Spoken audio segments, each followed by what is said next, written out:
Good afternoon, everyone. This is our report in Understanding the Self, prepared by Almario Monica, yours truly, Bawi Gina, and Dozo Kayla, and last but not the least is Saison Cassie. Today, we will be discussing another perspective of understanding the self, which is the unpacking the self, and the first part of is the physical self. I know some of you already encountered the physical self in other subject, but at this juncture, hindi namin i-discuss ang tungkol sa human anatomy or biological stuff. Instead, magpo-focus kami sa mga bagay na to. First is the self as impacted by the body. Second is the impact of culture on body image and self-esteem. What is the importance of beauty? Anong role ng culture para maintindihan kung ano ang kahalagahan ng body image at ng self-esteem. Ano ang mga influences ng media sa adolescents? Ano ang mga impact ng media dun sa self-esteem ng isang adolescents?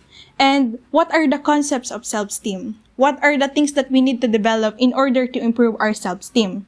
Ayun yung i-discuss namin throughout this presentation.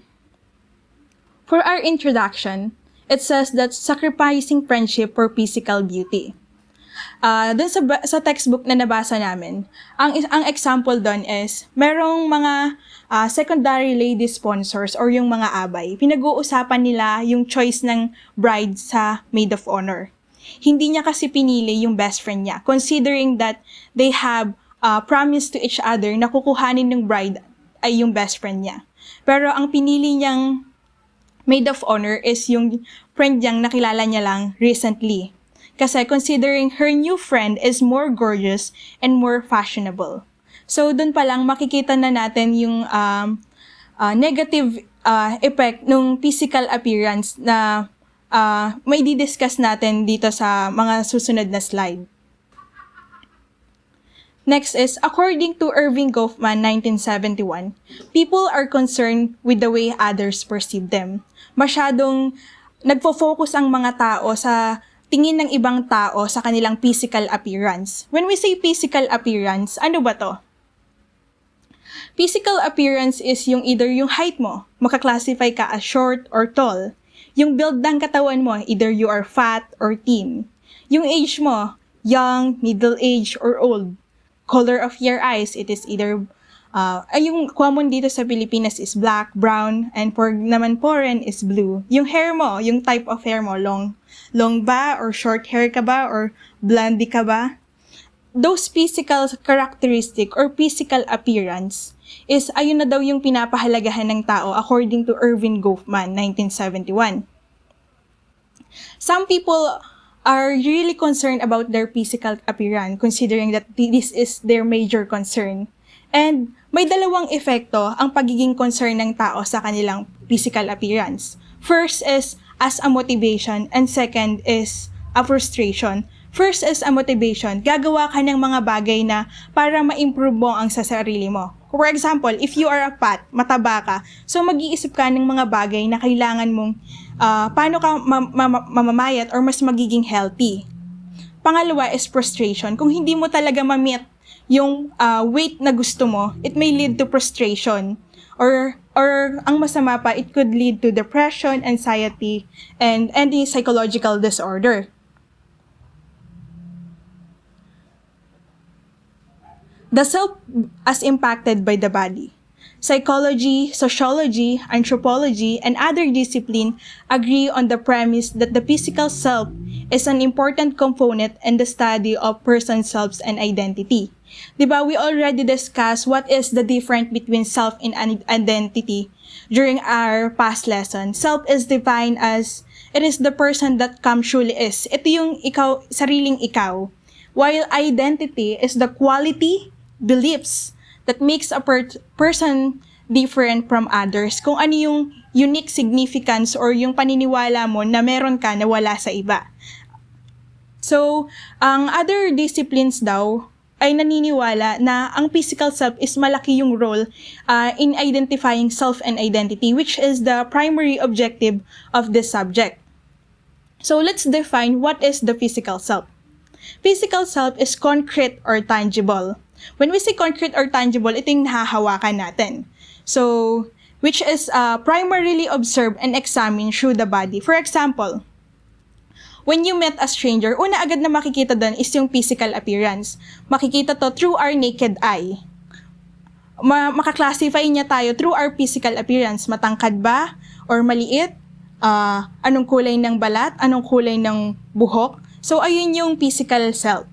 So, next slide is, according to William James, he states that the body is initial source of sensation and necessary for the origin and maintenance of personality.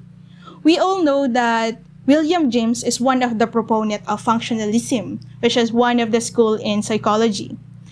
Sensation is a mental process of our senses, such as hearing, seeing, and smelling. And according to William James, the body is inferior to the mind. Ibig sabihin, yung utak natin ay sumusunod sa, ang utak natin ay higit kesa sa katawan natin. So kung anong iniisip natin ay gagawin ng ating body. For example, soldiers and boxers who suffer in severe wound, hindi nila manonotice agad yung sugat na meron sila. Instead, manonotice na lang nila yun pagkatapos ng laban, whether they are defeat or win. Malaki ang ginagampanan ng katawan natin in our personality. Di ba when we say personality, it is a distinctive traits or quality of being a person. Kung ano yung physical characteristic natin, is malaki yung epekto nun sa personality natin in maintaining good personality, syempre. According to William James also, he added, it is a spiritual hygiene of supreme significance. If our body is healthy, our characteristics as well will be healthy. So, paano ba natin ma-achieve ang pagiging healthy na katawan? Siyempre, katulad lang din ng regular exercise, proper diet, and so on. According to Erik Erikson, he also claimed that experience is anchored in the ground of plan of the body. What do we mean by ground plan of the body? It is a blueprint of human development or yung tinatawag nating maturation. It is chronological order from infancy to early childhood to adolescence, so on. And the role of bodily organs is especially important in early development stages of a person's life. Kunyari, ang isang bata, mahalaga na ma-build na yung healthy development during her early stage. Kasi, for example, ang bata ay na-develop fully yung katawan niya, maaari siyang maging isang atleta. And yung development na yun is malaki ang magiging role niya sa society. Yung complex role sa society. Either, kung ipupurso niya ang pagiging atleta, ang magiging role niya sa society ay maaaring mag-aim siya na maging professional athlete. According to Sigmund Freud, states that physical body is the core of human experience. When we say human experience, it is human existence, the essence of being a person. Including ang sa human experience is our mental, emotional, spiritual, and according to Sigmund Freud, the most important or the primary is our physical body or our physical characteristics as a human life. Kung kay William James, ang katawan at ang utak ay higit ang utak, kay Sigmund Freud naman, psychological process are part of physical process. And physical process is part of psychological process.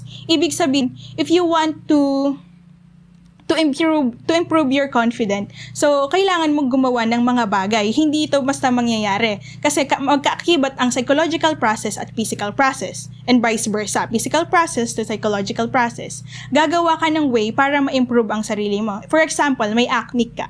So, hindi yun basta-basta mawawala. You need to do a skincare. So, ayun yun. Magkakaakibat ang process at ang physical process at physical process. And last is more responsive. Place the body as the center of human existence as a way of experiencing the world.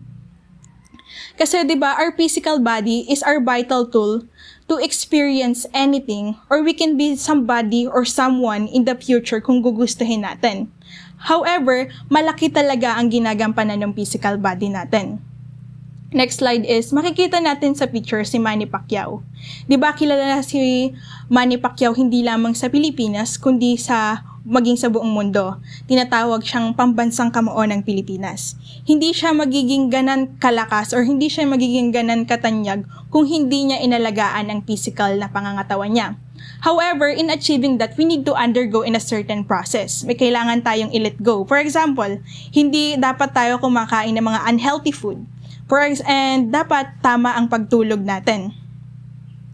Sinabi din sa Bible that our body is a temple of Christ. So dapat we should take care of it.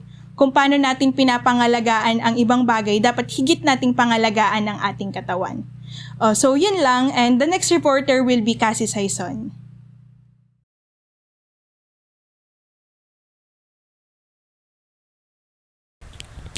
The influence of media on the adolescent's understanding of beauty.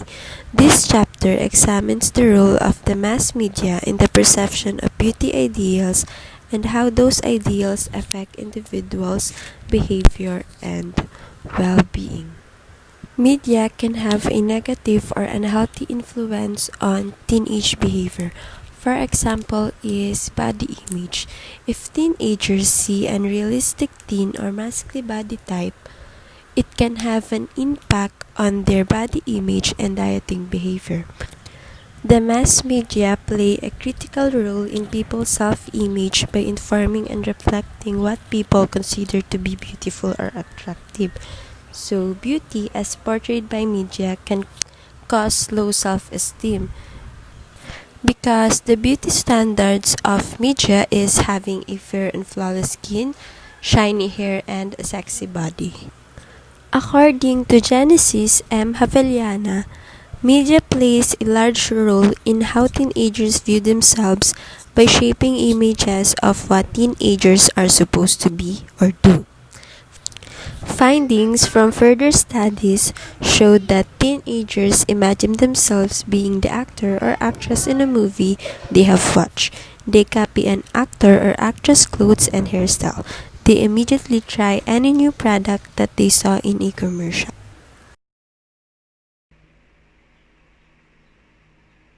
The impact of media on the self-esteem of the adolescent. Media has become part of our nature. We post, we share, we like. Basically, social media is a great tool for communication. But how is social media affecting us? Self-esteem and self-confidence are huge issues for many people, and it became increasingly becoming a concern due to people growing up and using social media platforms like Facebook and Instagram. According to Gemma Lopez Gamara, exposure to media and both direct and indirect pressures from media to be thin constitute risk factors for body dissatisfaction, concern overweight, and disordered eating behaviors in adolescents. Stiles and Whittington said that body image dissatisfaction to be a strong predictor of depression, exercise dependence, eating disorder, and steroid use among young people. Sa panahon ngayon, napaka-big deal na ng physical appearance ng isang tao. Ganon din yung perspective ng ibang tao sa sarili mo. These days, nagiging necessity na ang maging perfect ka. Sa buhay natin, meron tayong mga imperfections at insecurities. At oftentimes, madidiscover natin yan through the media. Kapag magsiscroll ka sa feed via Instagram or Facebook, madalas makakita ka ng mga perfect bodies, mga Korean skin, even mga vlogs na may mga perfectong buhay. At some point, some people will start to compare themselves to other people and what they see on internet. At dahil dito, yung iba judge nila mismo yung sarili nila. And other people will start asking what if questions about themselves. At due to this, in most cases, mental health illness such as anxiety, depression, or eating disorder katulad ng anorexia nervosa ang madadevelop sa kanila. So yung mga may taong may anorexia o yung mga anorexic person, they view themselves as overweight even though super payat na nila or dangerously underweight na sila. So, yung mga taong anorexic, nire-refuse nilang mag-intake ng certain foods and they severely restrict their calories.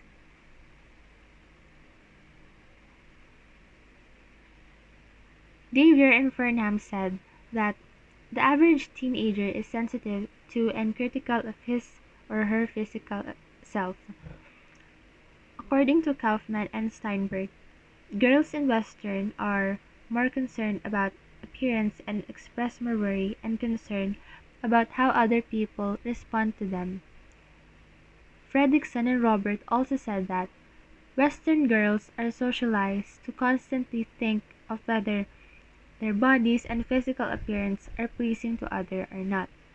Bilang isang kabataan, nakikita ko talaga ang enormous impact ng media sa mga tao, lalong-lalo na sa kabataan na katulad ko. Napansin ko rin na habang tumatagal ang panahon, we are enclosed on such validations from other people. Yung media, talagang it completely changed the standards of wit and beauty. Kagaya nga nung sabi ni na Kaufman and Steinberg at ni na Fredrickson at Robert, ang mga kababaihan daw sa part ng Western ay mas concerned or conscious sila sa kanilang itsura, sa kanilang katawan, kung pleasing ba ito sa ibang tao, kung papaano sila nakikita ng iba. Lastly, according to Simmons and Blythe, cultural ideal hypothesis. So, cultural ideal hypothesis indicate that puberty brings boys closer to their ideal body while girls shift further from theirs. A cultural ideal is that male bodies to be big and strong while female bodies in Western and Asian culture ideal is slim. Simmons and Blythe's cultural ideal hypothesis predict that since cultural ideal for the female body is being slim, adolescent girls should be more likely to express body dissatisfaction and resort to dieting. So itong cultural ideal hypothesis ni na Simmons and Blythe, ang pinaparating nila dito ay mas malapit makuha ng isang lalaki yung ideal body nila kumpara sa mga babae. Kaya kalimitan, yung mga babae yung nagkakaroon ng cases ng body dissatisfaction rather sa mga lalaki. And for the last part of our report, self-esteem and its significance. Self-esteem, it is defined as the self-worth or our self-respect is an important part of everyone's success because having too little self-esteem can leave people feeling defeated or depressed. It can lead people to make decisions in life that may fall into destructive relationships or fail to live up to their full potential as a person. Self-esteem is something anyone can increase and maintain at a higher level. Two key components of self-esteem are the self-image and the self-talk. A positive attitude is at the heart of optimistic and of successful people. So, self-esteem is yung tiwala natin sa sarili natin na kaya nating ma-achieve yung kung ano man yung gusto nating maabot and ma-accomplish. So, there are two types of self-esteem. It is the high and the low. Everyone is encouraged to strive to have self-esteem, high self-esteem, because you are such an important addition to this world. For today, we've got some things to say about high and low self-esteem. So let me define you the high and low type of self-esteem. I have a question. Do you have a high or low self-esteem? Is your glass half full or just half empty? High self-esteem. It means that you believe in yourself and you know that you are a great addition to this world. You recognize that you might have a few weaknesses, but you have a lot of strengths than your weaknesses, which really shape you as who you are. and that means your glass is always half full. It's great to have group of friends and family that support your self-esteem by recognizing your strengths. The world would be a boring place if everybody had the same strength and weaknesses. So lahat naman tayo may weaknesses, but yung weaknesses natin na yun and yung mga failures na madadanasan natin at dadating sa buhay natin, ayun yung magsaserve sa atin as greatest lesson to do better next time. So kapag may high self-esteem ka, even though nagkaroon ka ng failure, naka-encounter ka ng gantong struggle sa life, meron ka pa ring optimistic side na you will say to yourself na next time you'll do better. If you fail today, tomorrow is another day to do better. And then the last type and the second type of self-esteem is the low self-esteem. It means that you don't believe in yourself. Often you compare yourself to other people and find out that you don't measure up, which is discouraging. You tend to focus on your weakness and don't focus on your strengths. And that means your glass is always just half empty. So ito yung type ng self-esteem na lagi natin kino-compare yung sarili natin sa iba, na wala tayong believe sa sarili natin na kaya nating ma-achieve yung kung ano man yung magandang na-achieve nung ibang tao. Palagi nating binababa yung sarili natin. Wala tayong source of inspiration para to do better kasi nga lagi lang nating iniisip na kailangan mas ganito tayo kay ganyan and mas higit tayo dun sa ibang tao, which is a negative attitude for everyone. Remember that you are important. Your life counts and you can make a difference in this world. If you ever need to talk about this or anything else, feel free to get in touch with your friends and don't do it alone. And for self-esteem's significance or importance, self-esteem is important because it is heavily influence people's choices and decisions. In other words, self-esteem serves as a motivational function by making it more or less likely that people will take care of themselves and explore their full potential.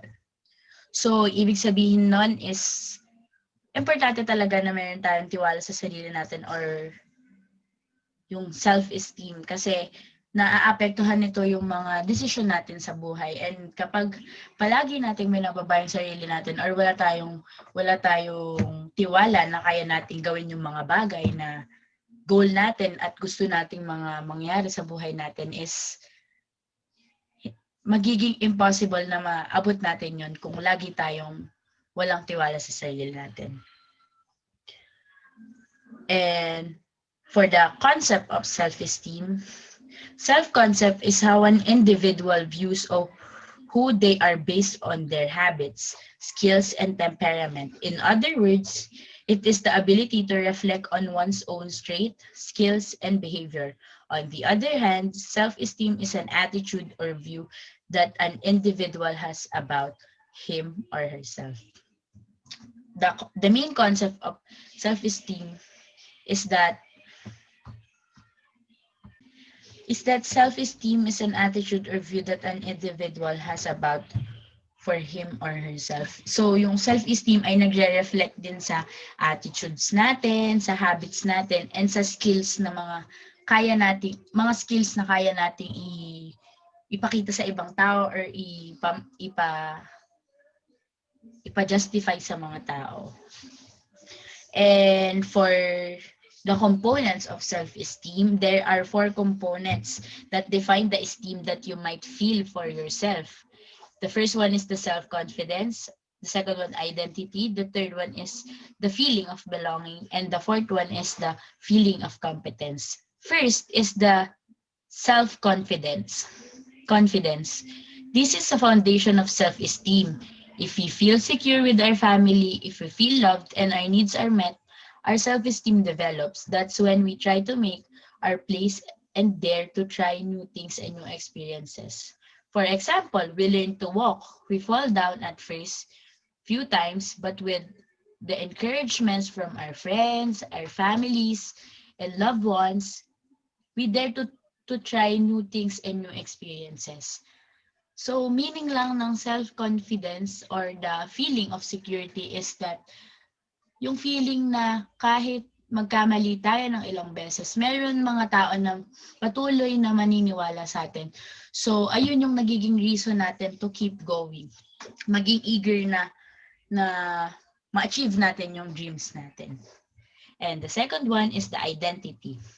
Identity is the knowledge we have for ourselves by experiencing, learning, and getting feedback from the people around us. We come to identify our characteristic abilities, needs, and feelings from the other people. So, basically, meaning lang nitong identity is yung comments or perceptions ng ibang tao about sa atin ay nagiging component rin yun talaga ng self-esteem, building ng self-esteem. Because kapag, di ba, kapag napuna tayo in a negative way, iba-iba kasi yung level ng sensitivity ng mga tao. So, minsan, nami-misinterpret natin na kaya lang naman tayo pinupuna ng mga friends natin, ng family natin, is for us to do better next time. Na hindi na natin maulit yung mistakes na nagawa natin. So, ayun. That's the identity component of self-esteem. Identity can be divided into several parts, including the physical, it's the representation that each person has of their own body, and the social, or how we come contact into with other people by groups. We associate our economic situation, our place as student, worker, team, and how we act with the special people around us. And the third one is the feeling of belonging. We all belong to several groups: family, friends, school, sports team, and etc. We can also define ourselves by belonging to these groups, by the relationship we have with the other people and experiences we have in these groups, feeling like part of group, feeling solidarity, seeking out the other group members, communicating well, and sharing well. The various group we belong to allow us to feel understood and know that there are people who are like us. So, basically, feeling of belonging component of self-esteem is yun yung alam natin na may nakakaintindi ng situation natin. In any situation na mapunta tayo, alam natin in this world, hindi tayo nag-iisa na nakaka-experience noon na may someone na nakakaintindi sa atin despite everything bad happened, na kahit sobrang baba na ng tingin mo sa sarili mo, hindi lang ikaw yung nakaka-feel nun. So, kapag alam mo na hindi lang ikaw yung mag-isang ganon, na meron kang peers, may friends ka na na-experience din nila yon, and nakita mo sila na na-overcome nila yon, you will be inspired to do better. You will strive to do more, of your best. And the fourth one, the last one for the components of self-esteem is the feeling of competence. To feel competent, we need to have different experiences, succeed and fail, and learn new things. The feeling of competence is related to motivation. A person is motivated when they face challenges that they are able to meet. Success results in a feeling of efficacy and pride that promotes self-esteem and pushes the person to accept new challenges. So, in short, itong feeling of competence is like kahit na maraming struggles and problems yung iba to sa atin nung life, sa buhay natin, kakayanin pa lagi natin, and we will always succeed if we learn from our mistakes. Kasi kapag yung mistakes kasi natin, hindi lang kasi siya bad storm sa buhay natin eh. Isa rin siyang malaking lesson eh. Marami ka ring lessons na matututunan. for every experiences na dadating sa buhay mo, for every struggles na ibibigay sa'yo ni Lord. So, if you have the experiences, the lessons, you will surely succeed in the future. And self-esteem is not carved in stone. It changes and stabilizes based on people we meet and our life experiences. Although it can be challenged during adolescence, one thing is certain. One thing is certain, the more different situations we face, the more we learn about ourselves and the better we know who we are and who we want to identify with, what we don't want to repeat and what we want for our lives. And for the last part the developing self-esteem. How do we develop ba talaga our self-esteem? So I have here five, five, five steps or basic steps to develop our self-esteem. The first one is the use positive affirmation correctly. Positive affirmations such as I am going to be great success are extremely popular, but they have one critical problem. They tend to make people with low self-worth feel worse about themselves. Why? Because when our self-esteem is low, such declarations are simply too contrary to our existing beliefs. Ironically, positive affirmations do work for one subset of people, those whose self-esteem is already high. For our affirmations to work when your self-esteem is lagging, tweak them to make them more believable. For example, change.